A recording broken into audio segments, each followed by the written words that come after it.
Graça e paz, queridos. Então, para quem não me conhece, sou o pastor Felipe, sou pastor aqui da igreja, pastor de jovens e adolescentes. E estávamos ansiosos por essa conferência, né? Estávamos querendo que ela chegasse logo, não é? Amém? Você está feliz por estar aqui? Eu quero dizer que eu estou muito feliz de estar aqui com vocês. E eu creio que vão ser dias impactantes para a nossa juventude, para os jovens daqui de Marechal, daqui de Campos Afonso, e para os jovens que vierem participar, porque Deus tem algo especial para essa geração, tem algo especial para os jovens daqui do Rio de Janeiro, para os jovens do estado do Rio de Janeiro, para os jovens do Brasil. E eu creio fielmente nisso. Como o apóstolo Joaquim falou, jovens, sois fortes. E a força da igreja está em nós. Amém? Então eu queria agradecer ao apóstolo Joaquim, a presença, a pastora Veleda, toda a liderança da igreja que nos apoia, que apoia a juventude da igreja, os adolescentes, os jovens que ofertam na vida deles, que ajudam na organização do evento, que sem a ajuda da igreja a gente não conseguiria fazer nada disso. Então, galera, depois agradece todo mundo que está aí, todo mundo que está ajudando, pessoal da recepção, pessoal do trânsito, pessoal que está ajudando na organização lá atrás, o Jairo, o pessoal da limpeza. Vamos agradecer todo mundo, amém? E eu queria compartilhar com vocês algo que tem falado muito ao meu coração. Quando a gente para pensar no que está acontecendo nos dias de hoje, você veja você, o apóstolo Joaquim não consegue fazer a verdade, não fez tão bem, mas fez, quase isso, cuidado com a coluna. Mas o que eu quero dizer é o seguinte, o tempo, ele não para, o tempo ele não para, mas nós podemos ficar parados no tempo. E o pior do que ficar parado no tempo, no nosso Cronos, é ficar parado no Kairos de Deus. O que é o Cronos? Quem sabe aqui o que é o Cronos? Hã? Pode falar, Tiagão. O Cronos é o nosso tempo, é o tempo do dia a dia, é a hora, são os dias, é o tempo que a gente... São os anos, as estações. Esse é o Cronos. Agora, o que seria o Kairos? O Kairos é o tempo de Deus. Quando a palavra de Deus fala assim, ele é o início e o fim, o alfa e o ômega, ele é o Kairos, para ele tudo já foi consumado. Ele sabe o início, ele sabe o fim. Então o Kairos de Deus é o tempo que Deus tem para as nossas vidas. É o tempo que Deus tem para você. E eu creio que é o tempo que nós devemos entender como geração. Como é entender o Kairos de Deus? É a gente entender qual é a estação que nós estamos vivendo diante do Senhor. O que Deus separou para nós como geração? Qual é o nosso papel como geração? Qual é o seu papel como jovem, como adolescente? Dentro do plano de Deus, dentro do Kairos de Deus, dentro de algo que Ele separou para nós. E cumprir com isso. Assim a gente consegue entender o Kairos de Deus e viver o Kairos de Deus. Mas o que eu queria falar é o seguinte, que quando a gente olha a sociedade, quando a gente olha o dia a dia, a gente vê como que o tempo está passando, como que as coisas estão acontecendo. Quando eu estava preparando essa mensagem, e olha que geralmente Deus me dá um tema, Deus me fala assim, você vai falar isso, e aí depois eu vou preparar como é que eu chego nisso que Ele quer que eu fale. E aí eu fiz e refiz essa mensagem várias vezes para falar aquilo que eu tenho que falar. Mas eu estava pensando no seguinte: como que a sociedade ela vem mudando durante o tempo e o que tem impactado a sociedade? Eu separei alguns itens aqui, alguns adventos da sociedade que transformaram a sociedade completamente. Por exemplo, uma invenção que mudou a sociedade. Quem pode me dar um exemplo de uma coisa que mudou a sociedade? O celular. Antes disso, rádio, grampeador, energia elétrica, prendedor de roupa no varal. Acho que o fio do varal também foi uma inovação. Mas olha, a roda, lapiseira, né, filho? É verdade. Ele agora só quer saber de usar lapiseira. Ele acabou com todos os grafites da casa já, né, filho? Mas a roda foi uma inovação para poder carregar as coisas, para poder se locomover. Imagina isso no tempo das cavernas, né? Então a roda foi uma inovação. A eletricidade foi uma inovação. As pessoas andavam com velas, candeeiros e tal. As pessoas... Vocês não vão se lembrar disso. Nem eu lembro. Graças a Deus eu não vivi nesse tempo. Mas as pessoas passavam nas ruas, os postes eram de vela também. Ou de alguma coisa que... Lampião, né? E tinha uma pessoa que vinha acendendo as luzes das ruas, acendendo com fogo lá o lampião. Uma outra invenção que mudou também na questão das guerras foi a pólvora. Antigamente as batalhas eram feitas no corpo a corpo, na espada. Com a invenção da pólvora, que não foi inventada para isso, na verdade, mas que acabou sendo utilizada para isso, vieram as armas de fogo, que mudou completamente o cenário de guerra. Outra invenção muito boa foi o raio-x. Quanto aqui já usou o raio-x? Eu quebrei a perna mais de 7 vezes. Se raio-x fizesse mal, eu não estava vivo hoje. Porque eu já quebrei perna, quebrei braço, quebrei dedo, quebrei nariz. Meu irmão, clavícula, 3 anos de idade eu já tinha quebrado a clavícula. Mas eu sempre fui um cara que é calmo, tranquilo. Acontecia. Outra coisa que impactou muito a sociedade: os voos continentais. O avião, ele encurtou as distâncias de uma maneira impressionante. O que antes as pessoas tinham que atravessar um oceano por navio, hoje eles fazem em poucas horas. Para você ver, eu chego de avião mais rápido em São Paulo do que eu fazia quando eu voltava do trabalho para casa. Eu preferi ir para São Paulo de avião do que voltar de trem para casa. Para tu ver como fica mais rápido. Foi uma inovação que mudou a sociedade mundial. Outra inovação, a TV. Como que as informações ficaram mais rápidas. Como que as informações, as ideias. A TV, preste atenção aqui em mim, ó. A TV, ela transformou também de uma maneira muito impressionante a questão de entendimento cultural, se assim a gente pode falar, ou a cultura dos lugares, como que se mudavam como que se muda a cabeça das pessoas. Antigamente, para você mudar a opinião, ou a cabeça, ou a cultura, levava muito mais tempo do que acontece hoje, por causa da televisão. E hoje em dia, nessa geração, por causa da internet. O que já tinha ficado rápido por causa da televisão, com a internet, ficou muito mais rápido.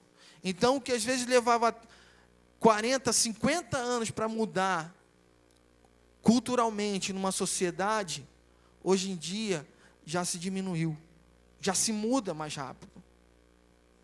Então, hoje em dia, o que há 10 anos atrás era errado, para muitos hoje, já não é mais errado.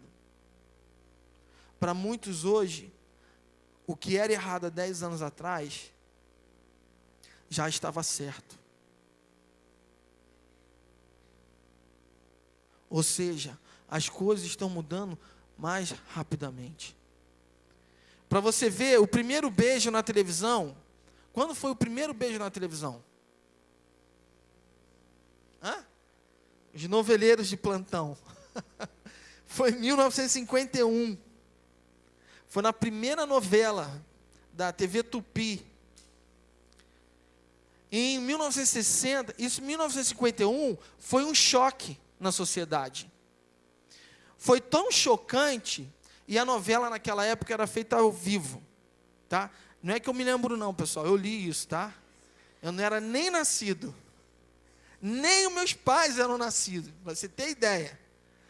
Então, naquela época, a televisão a novela era 2 vezes na semana e ao vivo. Mas o primeiro beijo na televisão ele foi tão chocante que o fotógrafo que trabalhava na TV Tupi se recusou a fotografar, se recusou a tirar fotografia do momento. Tanto é que hoje você não encontra a imagem do primeiro beijo da televisão. Porque chocou a sociedade. Por causa do pudor. Antes, o parâmetro para isso era de um jeito. Quando saiu o primeiro beijo na televisão, as coisas mudam. O que antes chocava, passa a não chocar mais. Em 1960, foi o primeiro beijo gay.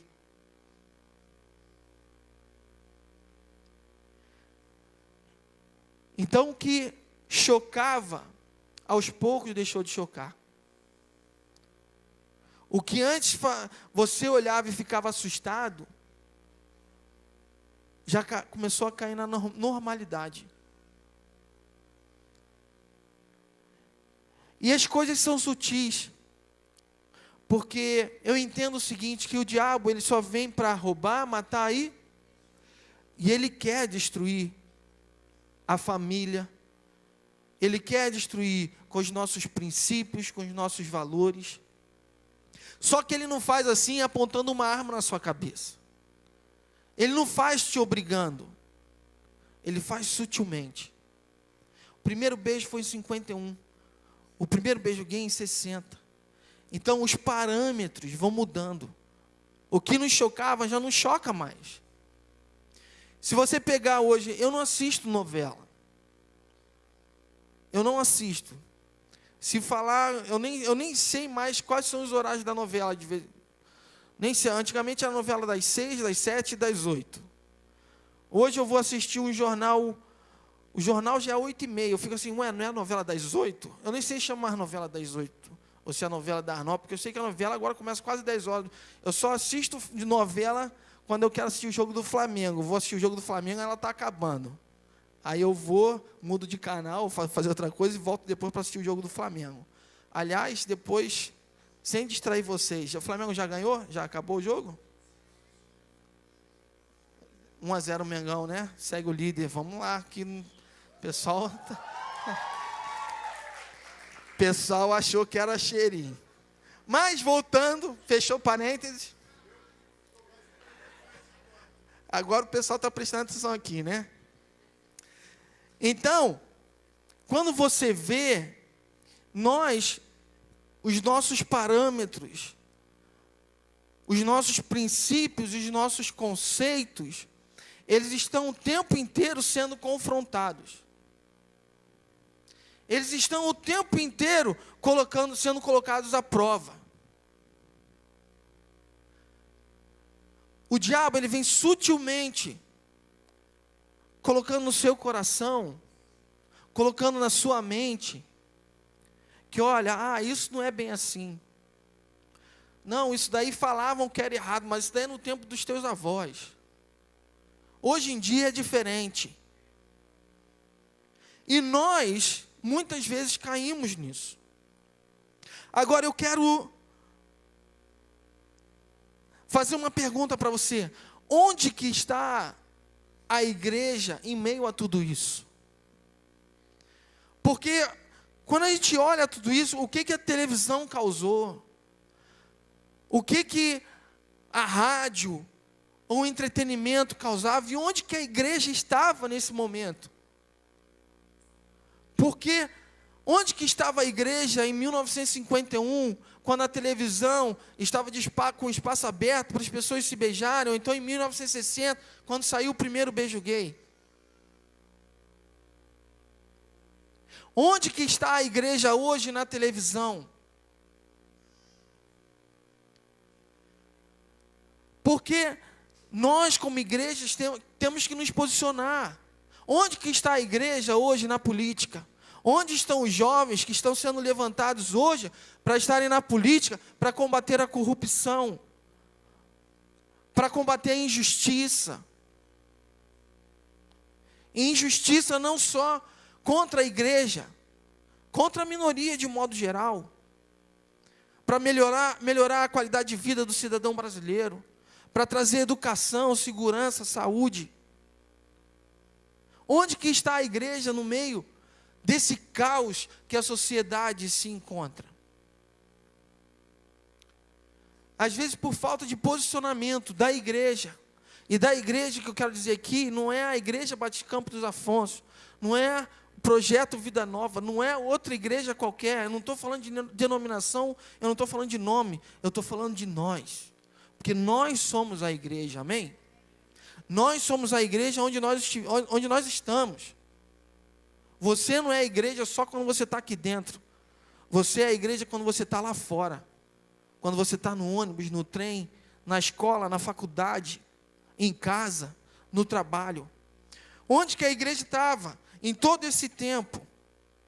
E onde que a igreja está? Eu quero ler com vocês um texto que está lá em Mateus, no capítulo 5. Você pode abrir a sua Bíblia. Apóstolo, aquele barulhinho de folha realmente está diminuindo. O farfalhar das folhas, né?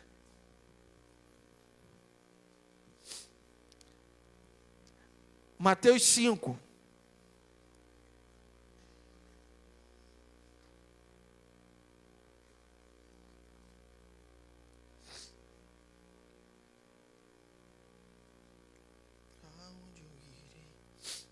Você já achou? A partir do versículo 13.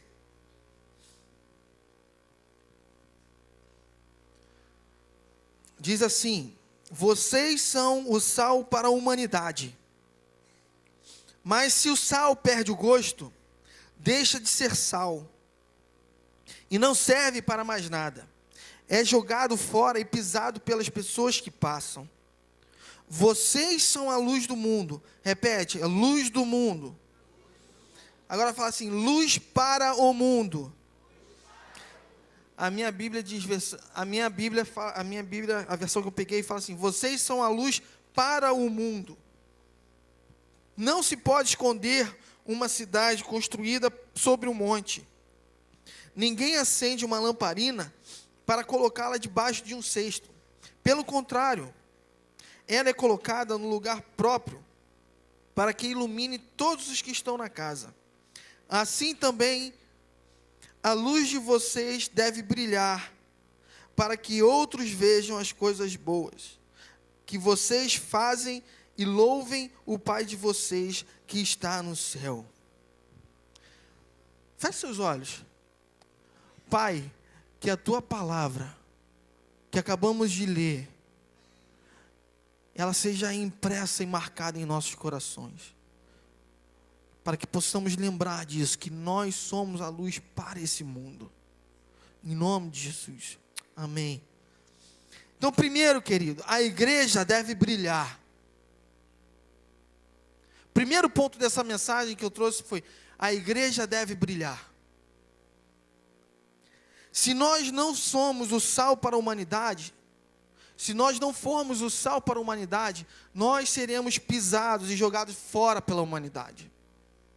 Isso quer dizer o quê? Se nós não fazemos a diferença na sociedade, nós seremos apenas mais um no meio de tantos. Se você não fizer a diferença onde você está, você será apenas mais um. O tema dessa conferência é Gênesis, criados no princípio com princípios. Lá atrás, lá no início, Deus nos criou o céu, a terra, os animais, as aves, os peixes, as árvores, tudo, e criou o homem à sua imagem e semelhança. Ele disse: olha, governem, dominem sobre todas as coisas. Se nós não governarmos, não dominarmos, se nós não fizermos a diferença, nós seremos mais um. Se nós não formos sal. Tinha uma senhora que trabalhava lá muito tempo atrás, era secretária lá.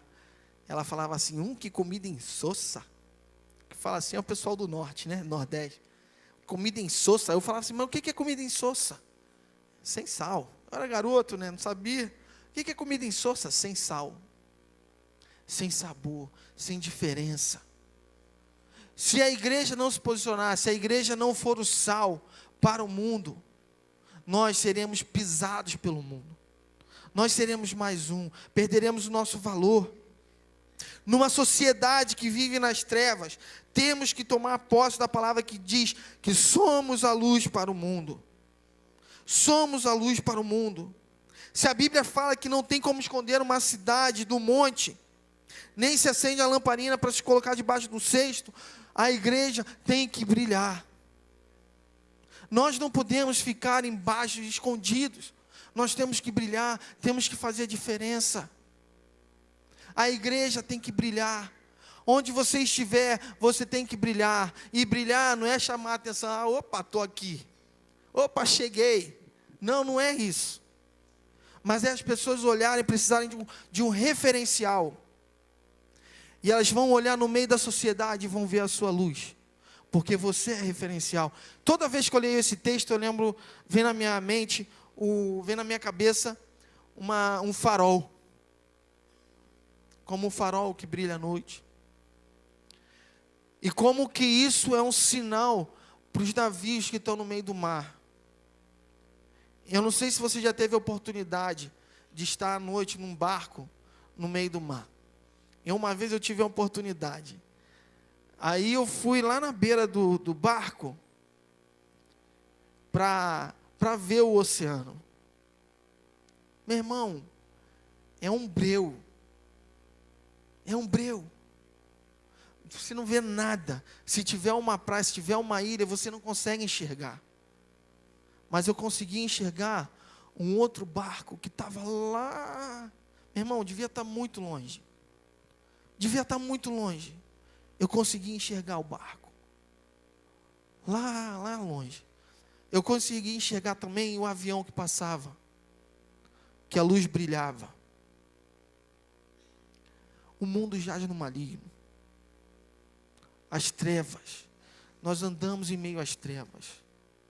Nós temos que ser como aquele barco lá no fundo. Como o farol na beira da praia. Como um avião que passa no céu. Onde as pessoas olham, elas não veem nada, mas de repente eles veem uma esperança. Eles não estão olhando para nada, mas de repente eles olham para o alto. E eles veem a igreja do Senhor brilhando. Nós temos que ser essa luz, porque a sociedade, ela está no meio das trevas. Nós temos que ser o refúgio. Nós temos que ser a direção, aqueles que indicam: olha, o caminho é esse. Essa é a direção que temos que seguir.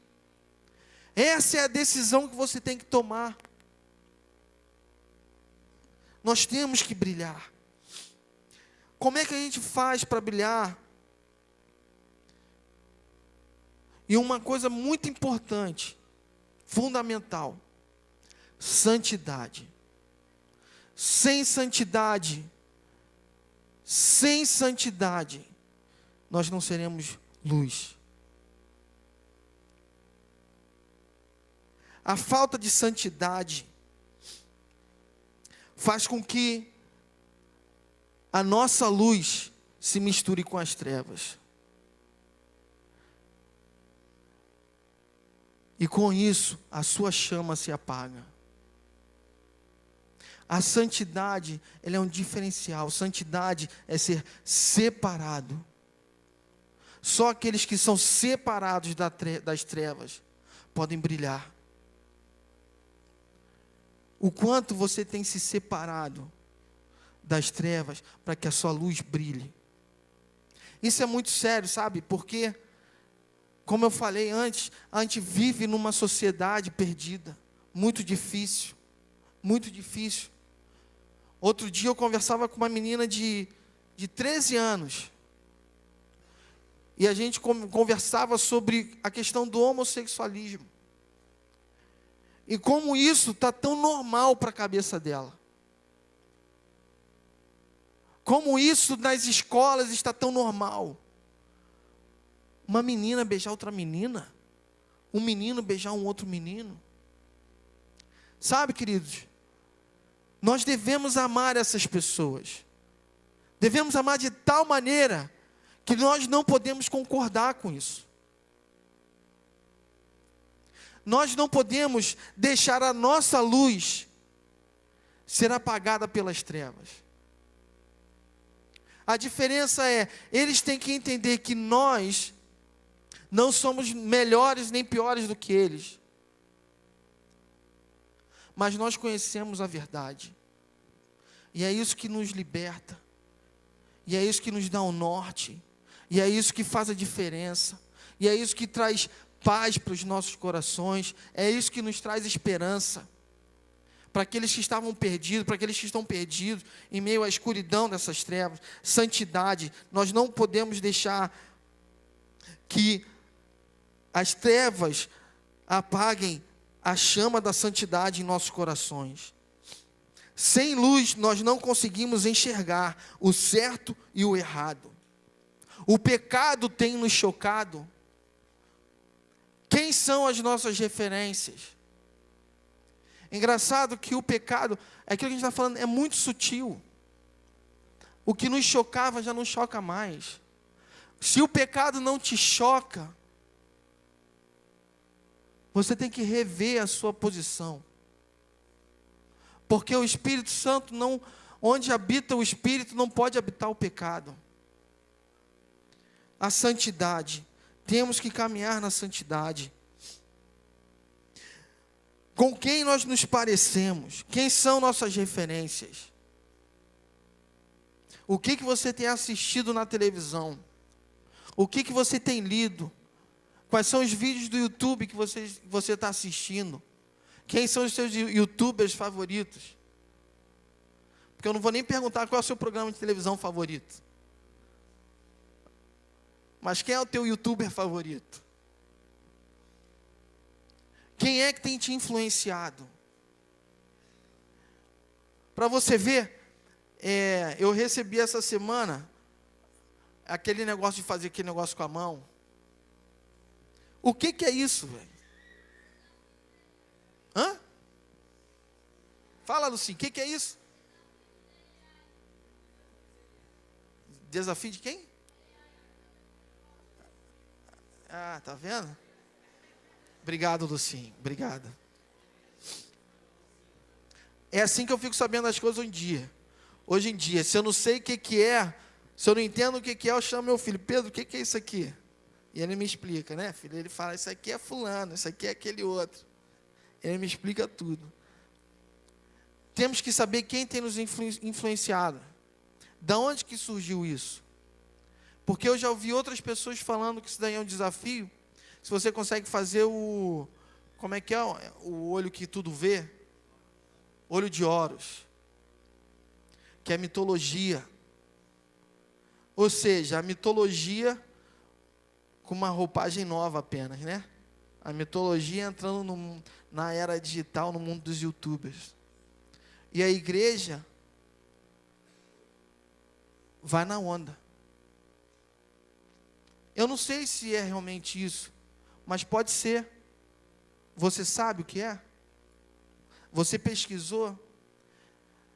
Nós temos vivido uma geração que por causa do YouTube, por causa do Google, as pessoas falam assim, o que é isso? A pessoa vai lá, faz uma pesquisa rápida no Google e ela consegue uma definição, mas ela não conhece a profundidade daquilo.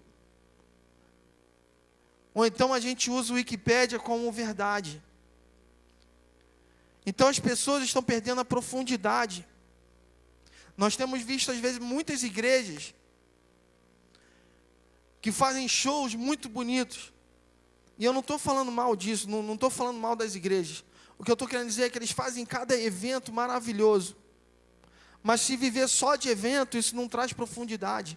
Se a gente viver só de conferência Gênesis, isso não traz profundidade para você, para mim, não traz profundidade de conhecimento de Bíblia, de Deus para a sua vida.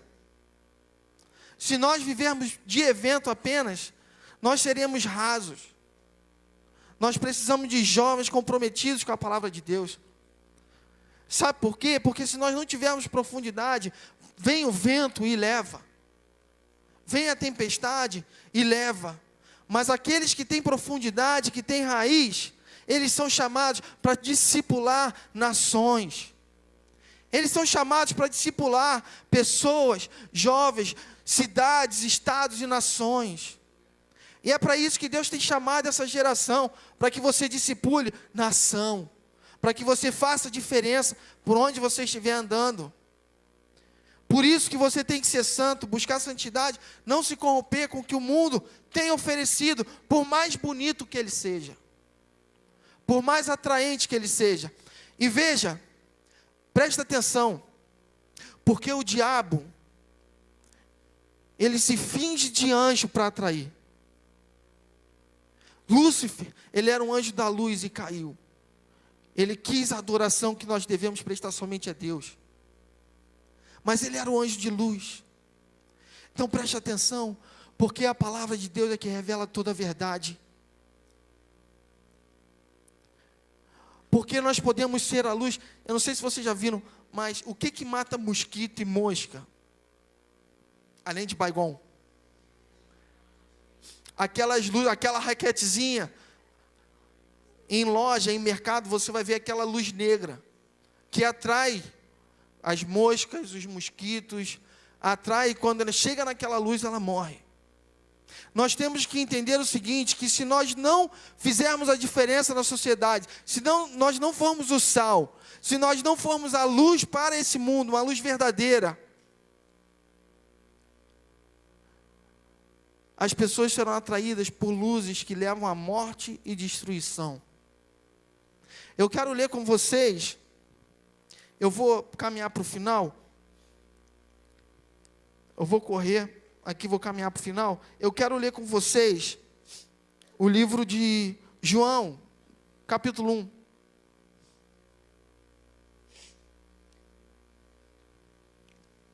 Abre lá sua Bíblia em João, no capítulo 1. Mas antes de ler, que eu quero aprofundar um pouquinho mais nessa questão da luz que pode levar para a morte e a luz que traz a vida. Porque Lúcifer era o anjo da luz e ele caiu porque ele quis roubar a adoração do nosso Deus. Mas nós temos que buscar a santidade. E o ponto número 2, antes de passar para o livro de João, é que nós recebemos algo muito especial e precioso de Deus. E nós temos que valorizar isso, nós temos que guardar isso. Agora lá, João 1, diz assim, no começo, aquele que é a palavra já existia. Ele estava com Deus e era Deus. Desde o princípio, a palavra estava com Deus. Por meio da palavra, Deus fez todas as coisas, e nada do que existe foi feito sem ela. A palavra era a fonte da vida, e essa vida trouxe a luz para todas as pessoas. Queridos, para a gente não ser a luz que mata, nós temos que ser a luz que vem da palavra de Deus, porque a palavra de Deus é a que traz a vida. A palavra que estava no início, que era Cristo, que hoje nós sabemos que é Cristo, que só por meio dele nós podemos ter a vida eterna com Deus. E essa vida trouxe a luz para as pessoas. E é essa luz que tem que fazer a diferença. A luz que vem através da vida plena com Deus. A luz que vem através da morte e ressurreição de Cristo. A luz que nos tirou das trevas e nos fez brilhar no meio de uma sociedade em trevas. Essa é a luz que nós temos que ser. E isso é precioso. E como algo precioso, nós temos que guardar e conservar e valorizar. O que você faz com algo que é precioso? Quem aqui tem uma joia em casa? E eu tenho 3 joias em casa. 2 delas estão aqui hoje. Fica de pé, minha esposa. Não. Meu filhão, meu primogênito. São 2 joias. Quem aqui tem joia em casa? Um relógio valioso, uma aliança, um cordão, um colar de pérolas. O que você faz com isso que é valioso? Guarda bem. Muito bem. Eu fui assaltado esse ano.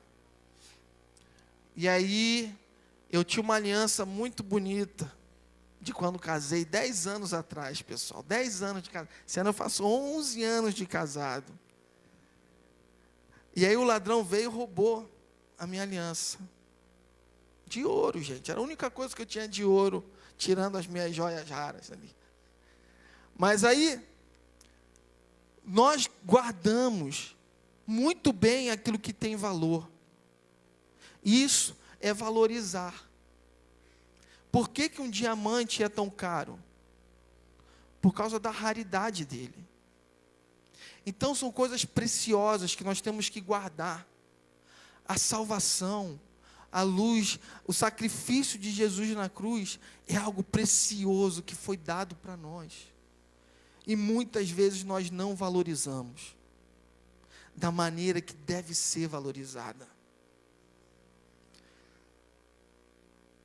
Se você guarda a sua joia num cofre bem direitinho, de vez em quando vai lá e limpa, olha, use em momentos especiais. Onde você tem guardado o sacrifício de Jesus na cruz por você? Como você tem usado isso? De qualquer maneira? Sabe? Se você desvaloriza algo, as pessoas que estão ao teu redor, elas não vão valorizar também. Mas, se você valoriza algo, as pessoas que estão ao seu redor vão valorizar também. Como que você tem valorizado o sacrifício de Jesus naquela cruz? Porque a gente fala que a salvação, a graça de Deus, ela vem pelo meio da fé. Que nós não conseguimos pagar. Não é isso que a gente canta? Né?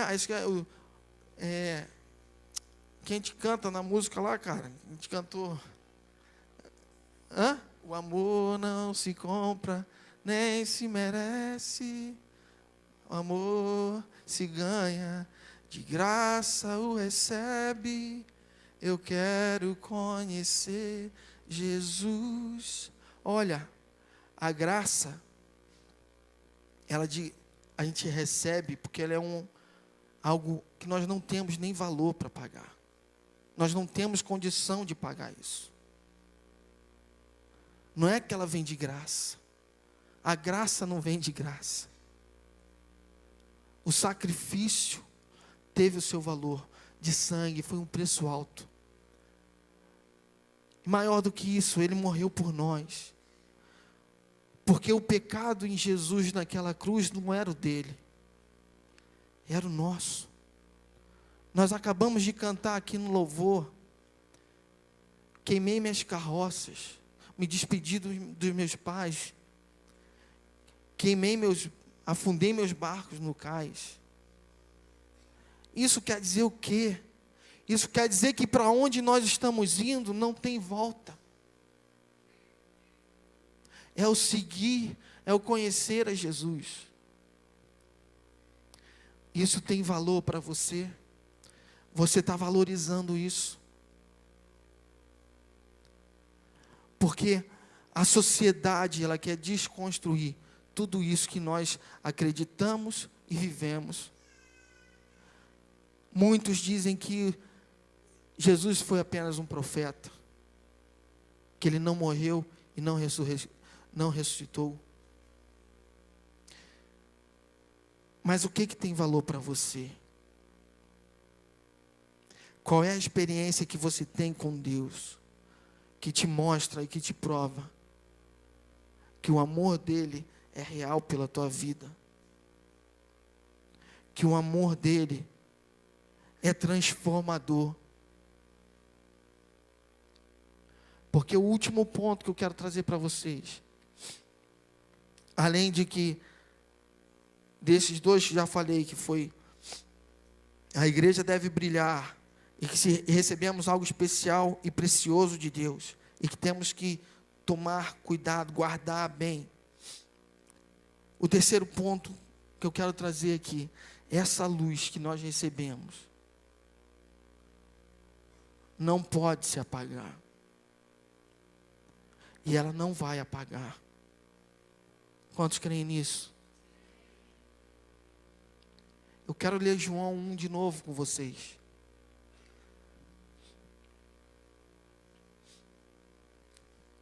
Porque nós não vamos deixar essa luz apagar. O mundo precisa da luz que está em mim, que está em você. Os seus amigos, os seus vizinhos, os seus parentes, eles precisam conhecer essa luz.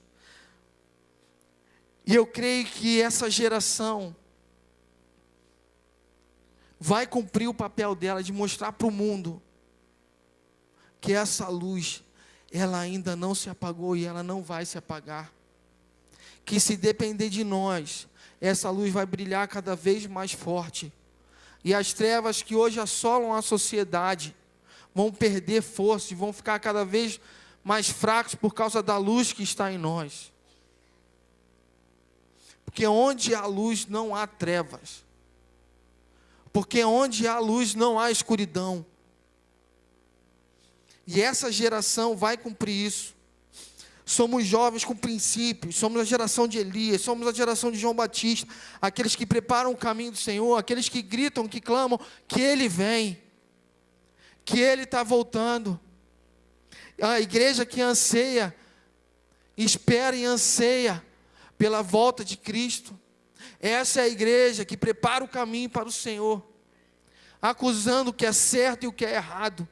É a igreja que ilumina e que dá a direção e que mostra, essa é a direção, esse é o caminho. Essa é a geração que vai cumprir com o propósito dela para essa geração, porque ela entende o que Deus fez no passado, continua fazendo hoje. Abriu lá João 1, diz assim, de novo, no começo, aquele que é a palavra já existia. Ele estava com Deus e era Deus. Desde o princípio, a palavra estava com Deus. Por meio da palavra, Deus fez todas as coisas. E nada do que existe foi feito sem ela. A palavra era a fonte da vida. E essa vida trouxe a luz para todas as pessoas. Agora eu quero que você leia. A luz brilha na escuridão. E a escuridão não conseguiu apagá-la. A luz brilha nas trevas, e as trevas não a derrotaram. Você pode glorificar o Senhor, porque as trevas não vão nos derrotar. Vamos ficar de pé. Eu quero orar com vocês.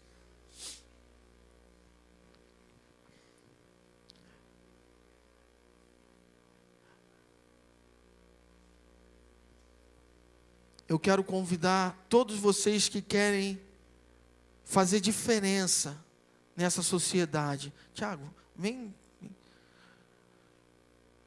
Me ajuda aqui, Tiagão.